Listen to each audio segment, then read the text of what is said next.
Halo guys, balik lagi di channel kita Nara bareng gue IQ di segmen perspektif mereka. Pekerja kreatif merupakan sebutan bagi orang-orang yang bekerja di dalam industri kreatif dan melibatkan kreativitas dalam setiap pekerjaannya seperti YouTuber, agensi, content creator, dan lain sebagainya. Di perspektif mereka season 2 kali ini, kita akan khusus membahas soal pekerja kreatif dan kehidupan mereka di balik layar pekerjaannya.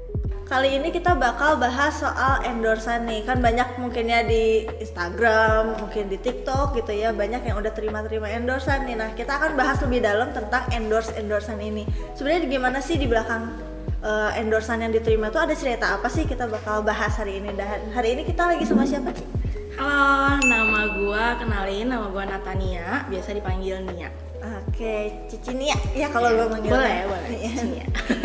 Oke, Ci. Kalau boleh tahu sekarang lagi sibuk apa sih, Ci? Jadi aku ini sekarang lagi sibuk content creator juga, bikin content creator fokusnya di TikTok sama Instagram dan lagi mau juga ke YouTube gitu. Sama aku juga ada wirausaha sih sendiri, makanan, bidangnya semua makanan. Kalau misalkan yang di TikTok, Instagram gitu ngapain, Ci? Kalau di TikTok aku biasanya bikin cooking content, video masak gitu, resep gitu, atau enggak review makanan, review lagi menuju review restoran gitu sih di Bandung gitu. Boleh di-spill kali, Ci, ininya username TikToknya? Oh boleh, silakan di-follow ya teman-teman.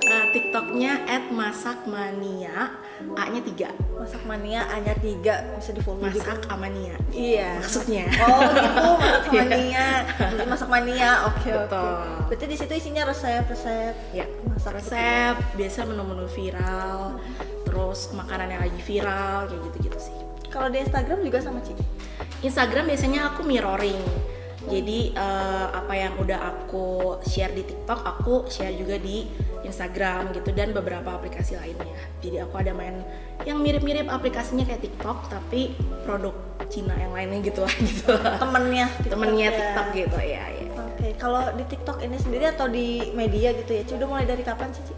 Jadi awalnya itu aku mulainya nggak ada di TikTok. Jadi aku cuman kayak freelance bikinin konten, cooking konten untuk produk bumbu Indonesia gitu. Jadi ada perusahaan yang memang aku kenal ownernya. Jadi aku bikinin dulu di mereka, sampai akhirnya aku kepikiran kenapa enggak aku bikin sendiri gitu. Jadi akhirnya bikinlah mulai di TikTok gitu.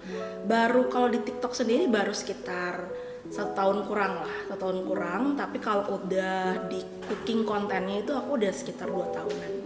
Sama pandemi aja gitu, jadi pekerjaan ini mulai gitu. Berarti awalnya gara-gara kenal owner itu, Ci? Iya, jadi aku dari situ mulai belajar, oh gini nih bikin cooking konten yang kameranya, maksudnya kameramennya mereka juga ada tim sendiri, aku cuma masak doang.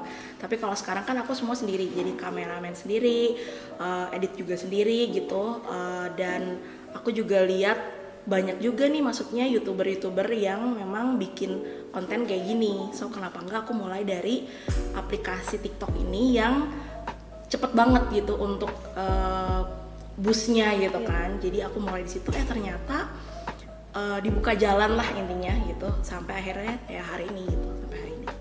Oke, berarti sekarang udah lumayan naik banget ya, Ci? Puji Tuhannya hari ini aku udah jadi official creator TikTok gitu. Jadi aku udah istilahnya udah dilatih sama TikTok untuk jadi salah satu creator mereka. Aku dikasih kayak banyak tren-tren yang terlebih dahulu dikasih gitu ke aku. Jadi baru mereka boost di TikTok sendiri. Jadi aku punya benefit di situ, dan aku juga udah lumayan banyak juga yang endorse dan segala macam, karena engagementnya udah lumayan tinggi juga sih gitu kalau dibandingin yang dulu. Oke, Ci, tadi Cici mention soal endorse gitu ya. Berarti terima endorse ini udah mulai kapan, Ci? Aku terima endorse pertama kali video aku viral itu aku udah terima sih gitu. Jadi karena memang udah banyak juga yang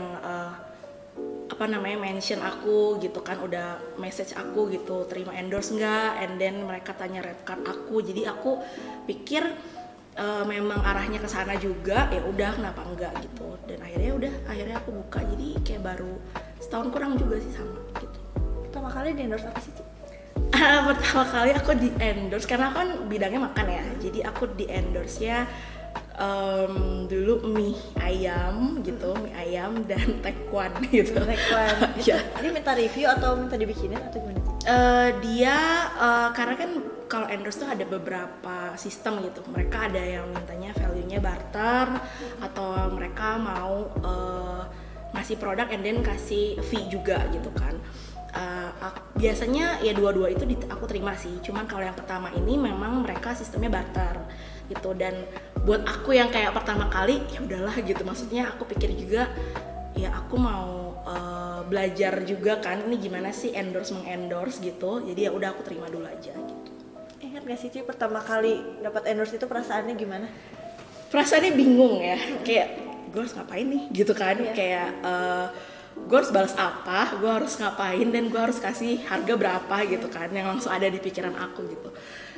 Pertama bingung tapi juga senang karena aku ngerasa oh berarti kontenku berguna untuk bantu orang lain, berguna untuk support toko online mereka yang memang aku sadari kan banyak banget yang terdampak COVID kan, apalagi juga restoran gitu, dan kebanyakan dari mereka yang minta endorse ke aku memang sebelumnya mereka punya bisnis lain yang akhirnya mereka kayak banting setir dan akhirnya bikin makanan dan cari memang content creator yang bisa kayak value barter gitu loh.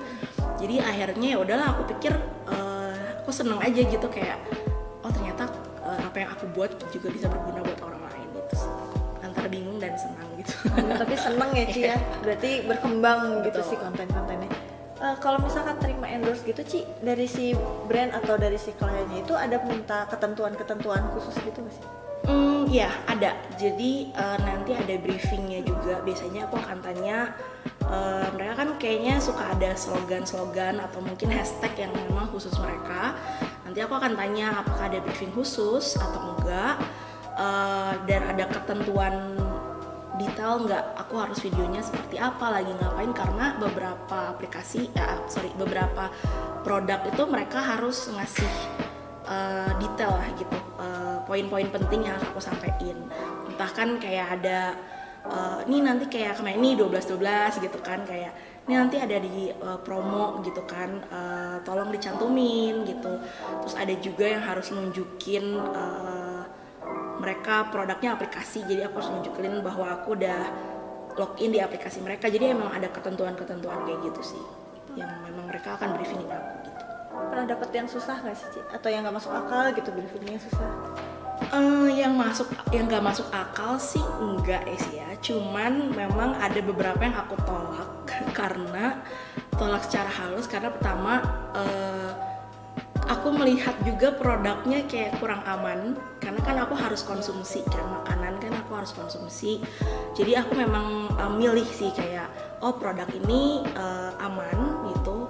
Jadi itu sih, aku nggak yang sampai nggak masuk akal gimana. Kalau dibilang susah, memang ada kesusahan tersendiri. Kayak videonya harus 1 menit, tapi kayak cooking stepnya tuh kayaknya panjang banget gitu. Jadi aku harus muter otak, oh berarti aku harus ganti menu, atau mungkin ngeditnya kayak ada magicnya gitu, kayak langsung shortcut gitu kan, bisa juga kayak gitu sih. Cuman ya so far mah bisa dilalui semua sih, aman-aman aja ya. Kalau misalkan pilih-pilih produk kayak yang tadi Ci, selain keamanan produknya apalagi yang jadi kriteria? Yang jadi kriteria yang masuk akal ya, ada yang nggak, yang kayak dia pengen aku berbohong gitu loh, kayak misalkan badan aku kan agak besar ya kebetulan. Jadi ada yang kayak pernah nawarin pengemuk berat badan gitu, yang memang mereka carinya yang udah besar gitu. Jadi kayak aku harus ngomong kayak oh ya kamu harus ngomong kamu udah pakai ini seberapa bulan. Nah aku kayak gitu aku nggak mau sih gitu. Jadi yang aku kan kalau endorse harus mentingin kepercayaan audiens aku, bener gak sih? Kayak aku nggak mau kayak asal oh ya aku promoin barang and then aku sendiri ternyata udah sekali pakai rusak gitu. Jadi aku nggak mau yang kayak bohong-bohong kayak gitu sih, aku nggak mau gitu. sih paling. Iya. Gimana ya kalau endorse emang harus ada kepercayaannya juga ya. Betul, karena kan itu yang jadi goal kan. Kayak kalau kita mau nge-endorse, goal kita kan orang beli atau menggunakan produk tersebut, baru kita dibilang ya kita sukses gitu jadi content creator gitu. Ya karena kepercayaan itu juga yang dijual gitu ya sama Betul. seorang content creator. Ya. Oke Ci, kalau misalkan nentuin harga red card nih Ci, kan mungkin awalnya bingung gitu ya Ci, gimana cara Cici tahu kalau endorse tuh segini gitu? Aku mulai searching juga, terus aku liatin YouTube banyak juga yang mereka ngomong gimana cara nentuin harga red card dan mulai dari mana harganya, mulai dari situ sih. Dan dari situ aku mulai naikin perlahan-lahan. Tapi kenapa aku naikin? Karena aku juga udah dapet banyak progres. Kayak contohnya sekarang aku udah jadi official creator TikTok yang which is konten aku akan di-boost sama TikTok setiap kali aku kasih konten gitu. Jadi itu juga kan jadi nilai plus yang aku harus cantumin gitu di red cardnya aku. Engagement aku juga kan makin tinggi gitu, dan peralatan aku juga bukan cuma handphone doang gitu. Jadi aku udah pakai kamera, aku udah ada laptop juga untuk edit kayak gitu. Jadi dari situ mulai naik perlahan-lahan gitu sih. Jadi belajarnya memang dari survei sendiri aja gitu, Googling sendiri gitu ya Ci. Dan kalau misalkan mereka aku bisa lihat nih kalau harganya ketinggian, kayaknya aku harus turunin sedikit baru mereka kayaknya mau. Jadi juga ada diskusi sendiri lah sama mereka gitu. Bisa nego sedikit-sedikit gitu ya Ci. Kan masih pemula ya. Iya. Oke, berarti emang ada kualitas, ada harga juga. Betul. Gitu ya Ci. Ya. Bukan berarti kalau endorse mahal itu semuanya mahal, karena kan equipment yang dipakai juga banyak ya Ci ya, yang kita nggak lihat. Oke. Terus kalau misalkan Cici bikin konten endorse gitu, dibedain nggak sih atau ada bedanya nggak sih sama konten yang bisa Cici buat? Kalau dibedain sih enggak, karena mungkin awal-awal iya ya, karena kan aku nggak ngerti juga kan ini kalau aku endorse produk menarik nggak sih gitu kan, atau memang cuman masak doang yang menarik gitu. Awal-awal beda, jadi kayak cuman ya udah kayak produknya instan, aku masak aja gitu kan, terus aku review. Tapi ternyata itu kayak kurang engagementnya, kurang bekerja gitu. Tapi kalau misalkan soft selling, seakan-akan aku beli atau mungkin aku seakan-akan masak itu dari awal, itu lebih tinggi sih engagementnya gitu. Jadi memangnya masih belajar, oh ini works, ini nggak works kayak gitu sih. Jadi kalau dibedain banget enggak, masih sama aja. Cuma mungkin ya namanya juga kan tiap video berbeda supaya mereka nggak bosan aja gitu stylenya gitu. Berarti endorsement ini bisa dibilang sama kayak soft selling nggak sih Ci? Iya, karena kayaknya zaman sekarang soft selling lebih lebih masuk ke audiens ya, kayak mereka tanpa sadar didoktrin untuk membeli gitu kan. Iya. Kayak gitu. Berarti salah satu yang Cici pakai juga soft selling ini ya, trik soft selling ini. Oke. Kalau dari Cici bikin konten-konten endorse gitu, yang paling susah itu bagian apa sih Ci? Yang paling susah apa ya? Yang paling susah kayaknya negosiasi kayak diskusi lah. Kadang kayak misalnya aku videonya udah jadi, terus mereka Ci sorry ini harus dikurangin, ini harus ilangin kayak gitu, atau enggak kalimatnya salah, kayak gitu sih yang paling susah gitu. Itu sih kalau bikin konten dan idenya ya, mungkin kayak karena maksudnya produknya kan macam-macam, nggak cuman makanan. Kalau aku kan kayak aku buka juga untuk peralatan masak atau mungkin aplikasi-aplikasi yang memang bidangnya di makanan. Harus mikir idenya, harus cari-cari referensi lain gimana supaya video ini nggak bosen orang lihat, menarik juga. Karena kan kalau di TikTok sendiri kayak 8 detik awal kan harus menarik gitu kan, baru orang-orang akan nonton sampai akhir. Nah itu sih yang agak susah ya gitu. Kalau cuma masak-masak doang kan sebenarnya ya tinggal jadiin hasilnya di depan, sisanya proses gitu. Cuman kan kalau endorse ada info yang harus disampaikan, produknya fotonya bagus enggak gitu kan, menarik enggak, yang kayak gitu-gitu sih idenya sih, agak ribet gitu. Iya, terus gimana caranya biar orang nonton sampai akhir dapat infonya semua gitu ya Ci ya? Dalam 1 menit ya. Iya. Kayak makin susah karena harus compact sih Iya. videonya. Oke, kalau Cici sendiri terima endorse ini kan baru, berarti Cici bisa dibilang baru. Pas pertama baru mulai endorse itu ada yang nyinyir gak sih Ci? Ada yang julid gak? julitin aku gitu Iya. ya. Kayak soal-soalan lo gitu Iya, kan. sosokan seleb gitu. Kayaknya nggak ada yang berani sih ngomong itu di depan aku ya. Cuma kayaknya kalau di belakang pasti ada aja sih. Cuman aku nggak pikirin ke sana karena kan fokus aku bukan jadi selebgram.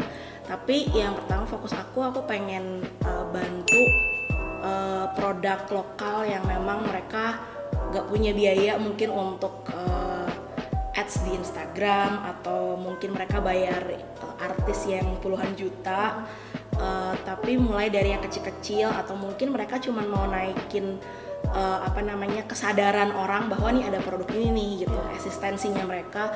Karena kan banyak juga kan goalsnya mereka nggak cuma sampai beli produk, tapi mereka cuma kayak pengen branding aja gitu supaya orang-orang notice ada produk ini gitu. Jadi aku nggak mikirin lu selebgram atau apa, aku cuma mikirin ya udah, kalau memang apa yang aku kerjain bisa berguna buat orang lain, kenapa enggak gitu kan.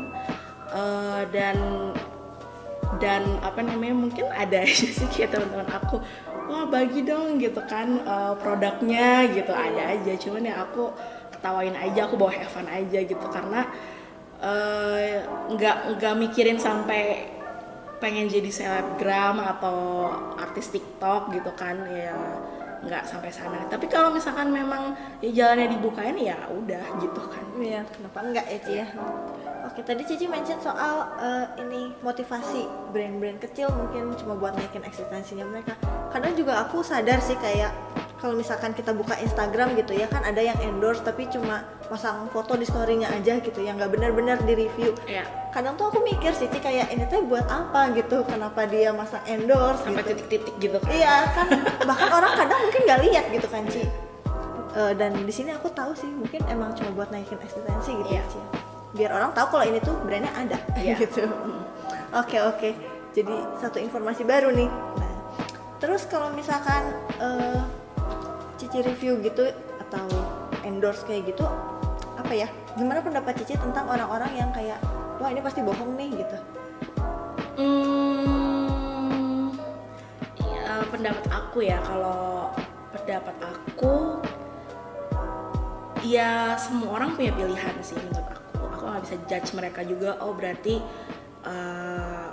ini orang nggak bisa dipercaya atau gimana. Ya mereka punya, ya mereka memilih untuk menjalani itu, ya udah gitu. Cuman kalau aku pribadi, aku nggak mau merusak kepercayaan orang yang aku kenal aja gitu kan. Yang pasti kan followers aku ada beberapa orang yang aku kenal dong, dan aku nggak mau merusak kepercayaan mereka sampai akhirnya mereka gak akan percaya lagi sama barang-barang yang sebenarnya bener-bener bagus. Apalagi kan aku juga ada usaha sendiri yang aku juga sering promoin gitu, dan jangan sampai mereka nggak percaya sama aku gitu. Dan itu sih, jadi ya tergantung kamu mau bawain konten yang memang berdampak positif atau berdampak negatif terhadap diri kamu sendiri. Itu kan pilihan orang ya. Ada yang kayak cuma mikirin ya udah yang penting gue dapet uang dari endorse gitu kan, mau produknya gue pakai nggak pakai yang penting gue dapet uang gitu kan. Nah cuman kan dari situ akan merusak semuanya menurut aku ya, kayak kepercayaan orang terdekat, kepercayaan followers kamu, apalagi kalau kamu public figure gitu kan. Kayak sayang aja sih menurut aku gitu. Nggak harus gitu, bisa kok gitu. Dan kita pun sebagai talent yang di endorse, sebenarnya kita juga bisa kasih masukan untuk mereka gitu. Bisa kayak misalkan kayaknya aku nggak akan bawain kalimat ini nih di konten aku karena menurut aku itu nggak cocok sama style aku misalkan gitu. Atau mungkin dia juga, terus setelah aku coba kayaknya kurang ini nih gitu, aku bisa kasih masukan gitu ke mereka. Jadi ya cobalah untuk bawa dampak positif lah buat mereka gitu, buat audiens juga.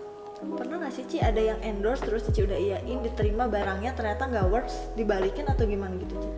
So far sih aku nggak pernah ya. Nggak pernah. Iya, puji Tuhan ya aku nggak pernah sampai yang kayak wah yang diterima jelek banget gitu. Atau nggak layak dikonsumsi atau nggak basi, kan biasanya makanan gitu ya basi. So far sih enggak. Tapi ada beberapa produk yang aku nggak, karena kan aku percayanya gini, kalau makanan aku percayanya nggak ada makanan yang gagal, cuman mungkin nggak sesuai selera aja. Ada beberapa makanan yang nggak sesuai selera aku, tapi kalau menurut aku masih bisa dikonsumsi. Dan aku kan juga nggak cuman cobain produk sendiri, karena kadang aku kayak kasih coba saudara aku atau enggak kayak teman-teman aku, coba ini menurut lu gimana gitu. Kalau kata mereka oke, enak, ya udah. Kalau aku nggak suka, yang penting mereka suka gitu. Jadi nggak semua nggak layak gitu. Cuma yang mungkin ada beberapa yang aku nggak suka aja gitu sama makanan itu. Cuma masih enak kok gitu, masih bisa dimakan gitu. Beda selera, beda orang gitu ya Ci ya. Berarti Cici kalau misalkan endorse gitu melibatkan orang-orang di sekitar juga Ci? Kadang iya, kadang kalau aku udah kehabisan ide nih untuk kayak masa cuma tampilin muka aku, kadang aku suka tampilin muka mama aku.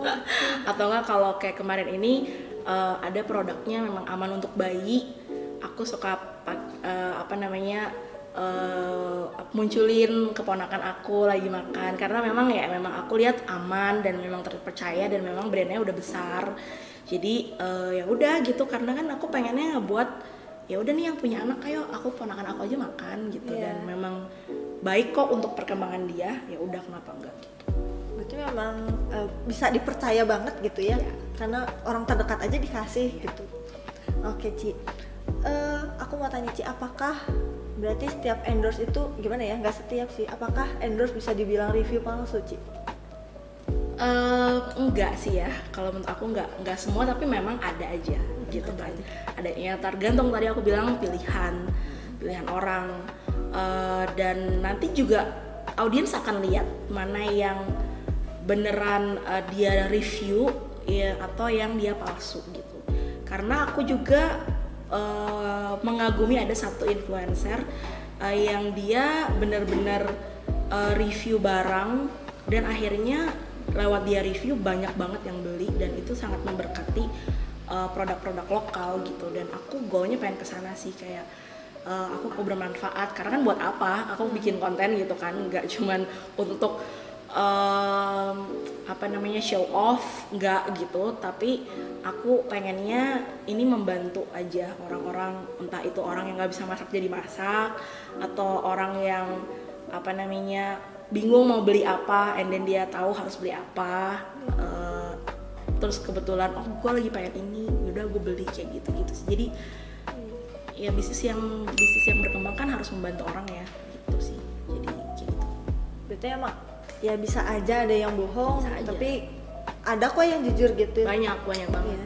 Pinter-pinternya kita aja untuk milih influence mana yang masuk ke kita gitu ya. Netizen sekarang udah pinter kok ya. Udah pada pinter-pinter cari tahu mana yang bohong, mana yang palsu. Iya, kita bisa lihat lah dari ekspresi mereka makan, atau enggak kayak konten-konten mereka. Kita bisa lihat lah, notice mana yang memang beneran tulus untuk ngasih tahu review makanan, mana yang kayak cuman sesuap udah gitu, kayak udah gitu ya. Dimakan lagi enggak kan? Kayak gitu kelihatan gitu ya Ci sebenarnya ya. Oke Ci. Ada tips nggak sih Ci buat mungkin teman-teman yang baru sekali terima endorse gitu, yang masih ragu gitu? Tipsnya apa ya? Tipsnya paling jangan bergantung, jangan patok sama harga yang kita mau kasih ke mereka, atau mungkin ini penghasilan gue kan cuma dari endorse gitu, tapi fokusnya sama apa yang lo bisa kasih sih, sama apa yang lo bisa berikan dari hasil karya lu, entah itu konten atau mungkin foto atau apapun, apa yang bisa membantu mereka. Karena gue masih percaya ada namanya hukum tabur tuai kan, kayak lu tabur di mana aja dan lu akan nuai di mana aja gitu. Jadi kalau kita pure mau bantu orang, kita akan tuai di banyak tempat juga. Nggak harus kalau gue udah berlaku baik nih sama orang ini, kok orang ini kayak nggak bales gitu kan, atau nggak udah diviralin tapi kok nggak ada terima kasihnya gitu. Jangan mikir kayak gitu, tapi terus aja untuk mengembangkan diri sendiri supaya lu tuh berguna buat orang lain sih gitu. Jadi jangan matok harga, jangan matok red card, jangan matok seberapa sering, karena kalau lu tulus ngejain apa yang hari ini lu kerjain, orang juga akan cari lu gitu. Iya betul sih, rezeki nggak kemana juga gitu ya, santai aja gitu kalau misalkan endorse. Oke Ci, berarti keberanian kita buat apa ya, untuk mulai endorse itu juga penting untuk ada ya Ci? Iya, aku awalnya juga kayak yang nggak pede karena kan pertama followers aku belum 10k waktu itu udah terima endorse gitu kan. Tapi aku berpikir kalau memang aku mau seriusin di sini, aku harus berani untuk jalanin yang pertama kali, karena di hidup kan selalu ada yang pertama ya. Kalau kita nggak menginjakan kaki di yang pertama, kita nggak akan bisa berkembang intinya gitu. Ya, harus berani. Kalau kalian dapet endorsean mungkin bisa diterima, tapi balik lagi di review dulu kali ya, gitu barangnya betul atau enggak. Nah Ci, kan apa ya, kalau kita mungkin kalau aku gitu ya ngelihat di Instagram ada yang terima endorse itu kan ngeliatnya kayak wih seleb gitu, wih selebgram udah grow nih si Instagramnya. Nah apakah keberhasilan seorang content creator itu diukur dari kalau dia udah dapat endorse gitu? Mungkin kalau beberapa content creator mungkin mereka standarnya sampai sana ya, tapi kalau aku pribadi, menurut aku akan dibilang berhasil kalau audiens atau followers aku mereka sampai beli produknya karena aku, atau kalau aku masak gitu mereka akan recreate resep aku. Sampai sana aku bisa dibilang aku berhasil gitu. Tapi kalau cuman untuk view atau cuma baru lihat ya mungkin sekitar 50% keberhasilannya gitu. Tapi kalau untuk dibilang berhasil untuk bidang endorse lah ya gitu, ngomongin endorse ya sampai mereka beli produk dan mereka merasakan benefit yang pesan yang aku sampaikan sih gitu. Sampai ada actionnya ya, gitu. Sampai ada action gitu. Sampai beli atau sampai masak. Oke.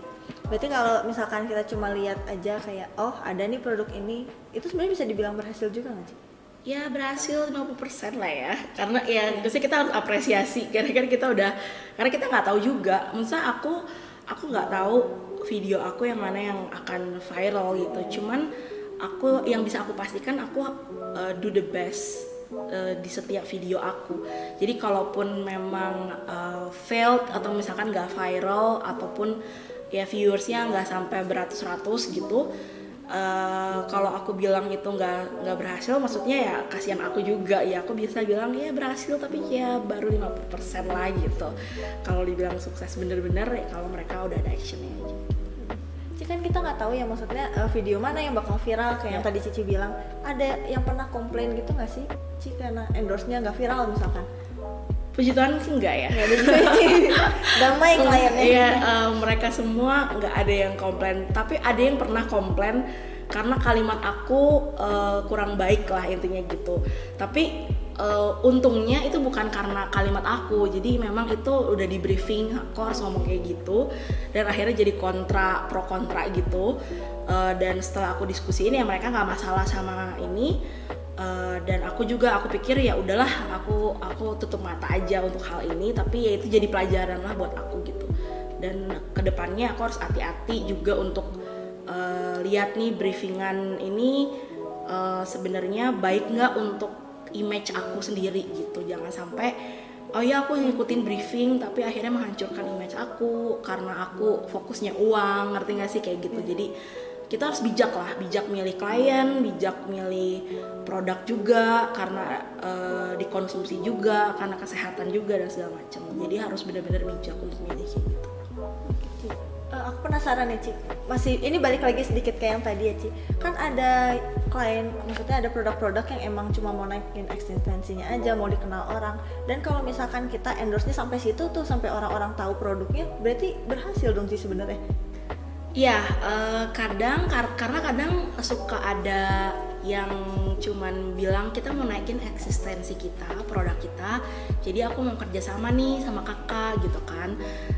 Di situ aku juga agak lebih santai gitu. Oke, berarti goalnya mereka hanya cuman pengen menyadarkan audiens bahwa nih gue teh ada. Tapi kan itu juga maksudnya konten aku harus viral dong gitu. Jadi ya kita bisa lihat lah engagementnya berapa, cuman karena nggak ada patokan ya gimana-gimananya, aku bisa bilang sampai sana aku sukses aja gitu. Cuma kalau memang goalnya dia sampai kayak nih kita pengen targetnya nanti kayak misalnya kayak kemarin 12 aku targetnya ada 50.000 paket. Nah sampai situ kan aku berarti punya goal tersendiri.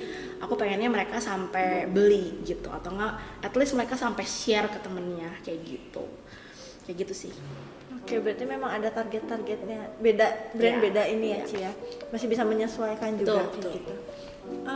Aku mau nanya lagi nih Ci, kalau misalkan kita udah sekali endorse gitu, sebenarnya itu ngebuka jalan untuk endorse lainnya gitu nggak? Banget. Jadi kenapa aku nerimain endorsan yang cuman barter? Yang berarti kan emangnya aku nggak dapet uang gitu kan, tapi aku dapet produknya. Tapi dari situ kalau memang audiens percaya, engagementnya tinggi, dan bahkan itu kan nambah satu konten ya kan, satu konten itu berharga gitu ya. Satu konten itu apalagi di TikTok tuh kayak berharga banget. Jadi itu akan produk lain akan lihat, oh ini orang cara endorse-nya menarik, terus kualitasnya bagus. Terus kan aku juga ada belajar food styling, jadi aku suka stylingin makanan itu. Kayak misalnya mie bakso nggak kayak cuman mie kuah yang kerendam air, kayak aku akan kayak munculin mie-nya, akan tata baksonya. Jadi kayak ada nilai-nilai plus yang aku tawarin nih ke mereka gitu. Jadi dari situ ngebuka banget, jadi banyak yang pengen, banyak yang mau gitu. Oke Ci, kalau misalkan dari semua pengalaman Cici gitu ya terima endorse, ada perspektif baru apa yang Cici dapat? Perspektif baru sepertinya aku senang karena perspektif baru ya, perspektif baru mungkin aku jadi tahu nih industri makanan itu seperti apa. Karena aku kan nggak akan berhenti cuma jadi content creator, aku juga pengen punya bisnis makanan sendiri gitu kan. Jadi aku tahu nih cara endorse tuh gimana sih orang-orang, terus value apa sih yang bisa ditawarkan di dalam endorse gitu. Dan aku juga belajar referensi video tuh ada banyak macam cara mengendorse tuh. Ada yang namanya soft selling gitu kan, ada yang jangan beli, jangan bilang dikasih, bilangnya beli aja ya Kak, kayak gitu. Kayak ada cara-cara tersendiri yang ternyata kayak gini ya gitu, kayak nambah wawasan baru. Dan aku juga belajar kayak ini caranya aku bisa bantu produk lokal, ini caranya juga aku bisa kontribusi sama perekonomian kota atau negara kita gitu, caranya kayak gini juga bisa loh gitu. Oke, terakhir Ci, boleh dong kasih satu pesan buat mungkin teman-teman di rumah yang juga baru kecemplung gitu ya di industri kreatif, mau mulai endorse kayak gitu Ci. Pesan yang pasti bijak pertama, pilih produk, bijak juga untuk berelasi sama orang-orang, karena kita nggak pernah kenal siapa yang kita ajak kerja sama. Dan jangan terlalu fokus sama uangnya, tapi fokus sama apa sih yang mau lu kasih, konten bermanfaat seperti apa yang kalian mau kasih untuk audiens dan followers kamu. Karena kalau kita fokusnya untuk memberikan sesuatu, value sesuatu, gue yakin orang akan cari kita gitu. Itu sih paling pesan yang basic yang paling penting gitu. Oke, itu dicatat ya guys, apalagi yang mau mulai endorse, ini penting banget untuk bijak-bijaklah kita dalam menentukan pilihan-pilihan kita. Thank you banget Ci udah mau sharing. Sama-sama, thank you juga udah mau mengundang aku. Iya, kalau kalian suka sama videonya jangan lupa buat like, komen juga di bawah kalian punya pengalaman apa tentang endorse ini, boleh komen aja. Di subscribe juga channel Kita Nara. Dan jangan lupa share juga ke teman-teman kamu yang baru mau mulai endorse dan konten-konten creator lainnya. Thanks for watching and see you in the next video. Sayonara. Jangan lupa like, comment, subscribe, dan turn on notification.